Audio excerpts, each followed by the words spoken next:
Hello friends, இன்றைக்கி திருவாதிரை நாள் வெள்ளிவாக்கத்தில் உள்ள அகஸ்தீஸ்வரர் கோயிலில் நடக்கக்கூடிய ஆருத்ரா தரிசனத்தை பற்றி இன்றைக்கி பார்க்க போகிறோம். இதுதான் அகஸ்தீஸ்வரர் வெள்ளிவாக்கம் அகஸ்தீஸ்வரர் சொர்ணாம்பிகை உடனுறையும் சிவன் கோயில். இது இந்த கோயிலில் இப்போ நடராஜர் வீதி உலா வருவார். ஆருத்ரா தரிசனத்தை முன்னிட்டு 4 புறம் இருக்கக்கூடிய மாட வீதியில் அவர் உலா வந்துட்டுருக்கிறார். இப்போ அதுக்கப்புறம் 4 வீதிகளில் வருவார் வெள்ளிவாக்கத்தில். இது ரொம்ப பழமையான கோயில். இது 500 ஆண்டுகளுக்கு முற்பட்ட சிவன் கோயில். இதில் நம்ம செவ்வாய் கோவில்னு சொல்லுவோம். அதை செவ்வாய் தோஷம் இருக்கிறவங்களுக்கு இந்த கோவிலில் வழிபாடு பண்ணுறப்ப அந்த செவ்வாய் தோஷம் நீங்கி அவங்களுக்கு என்ன கோரிக்கை வச்சாங்களோ அது நிறைவேறும் அப்படின்றது ஒரு ஐதீகம். இங்கே அங்காரக தீர்த்தம்னு சொல்லிட்டு ஒரு குளம் அமைஞ்சிருக்கு. அந்த குளம் அங்காரக தீர்த்தம். இதில் இது பக்கத்தில் குளத்தின் கரையில் வேப்பமரம் அம்மன் இருக்காங்க. இதுதான் அங்காரக தீர்த்தம். இந்த தீர்த்தத்தில் நீராடி இருக்கிறப்ப செவ்வாய் தோஷம் நமக்கு நீங்கும் அப்படிங்கிறது ஒரு ஐதீகம்.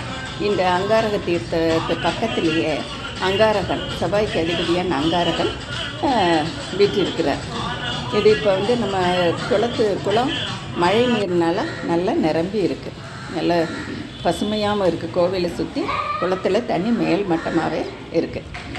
இதில் இந்த கோவிலுடைய சிறப்பம்சம் என்னன்னாக்கா, ஒரு வெகு நாள் திருமணம் ஆகாதவங்களுக்கு திருமண வாய்ப்பு வரக்கூடியது. அதே போல் குழந்தை பேர் இல்லாதவங்க, மற்றபடி வீடு பிரச்சனை இருக்கிறவங்க எல்லாத்துக்குமே இந்த கோவில் சிறந்த ஒரு தீர்வாக சொல்லப்படுது. இப்போ இந்த கோவிலை சுற்றி இருக்கக்கூடிய சுற்றுப்பிரகாரங்கள் இதெல்லாம் இப்படி சுவாமியை ஒரு 3 முறை சுற்றணும். பார்த்துட்டு மூலவரை பார்த்துட்டு 3 முறை சுற்றணும். இப்போ இதில் ஒரு நந்தவனம் பராமரிக்கப்படுது. இங்கே அதிலே கோவிலுக்கு தேவையான பூக்களெல்லாம் அவங்க பயிரிட்டுருக்குறாங்க. அதுக்கப்புறம் இந்த கார்னரில் உங்களுக்கு இல்லைங்களா நந்தவனம் பசுமையாக வச்சுருக்காங்க. ரொம்ப ஜோராக இருக்குது பார்க்குறதுக்கு. அதுக்கப்புறம் நாகர் நிறையா பிரதிஷ்டை பண்ணியிருக்கிறாங்க. அது சுற்றி வரக்கூடிய பிரகாரத்தில் இதெல்லாம் அமைஞ்சிருக்குது. அதுக்கப்புறம் இங்கே வந்தாக்கா அம்மன் ஒன்று இருக்குது. இதில் வீடு கட்டணும்னு நினைக்கிறவங்களாம் கல் வச்சு பிரார்த்தனை பண்ணுவாங்க. அந்த சைடு செங்கலோ சிறிய கல்லை வச்சு பண்ணுவாங்க. அதுக்கப்புறம் இங்கே சங்கரர், ஆதிசங்கரர் இருக்கிறாரு. இப்படியே ஒரு ரவுண்டு சுற்றிட்டு வந்தோன்னா இதுதான் கோவில். இந்த கோவிலுடைய சிறப்பு என்னன்னு கேட்டிங்கன்னா, செவ்வாய் கோயில். அதுக்கப்புறம் இதில் சிவன் சொர்ணாம்பிகையோட ஒரு செவ்வாய்க்கிழமை அன்று, ஆடிச்செவ்வாய் அன்று அகஸ்தீஸ்வருக்கு காட்சி கொடுத்ததுனால திருமண கோலத்தில் காட்சி கொடுத்துருக்குறாரு. அதனால தான் இது செவ்வாய் கோயில் அப்படின்னு ஆடிச்செவ்வாய் அன்னைக்கு காட்சி கொடுத்ததுனால இது செவ்வாய் கோயில் என்று சொல்லப்படுது.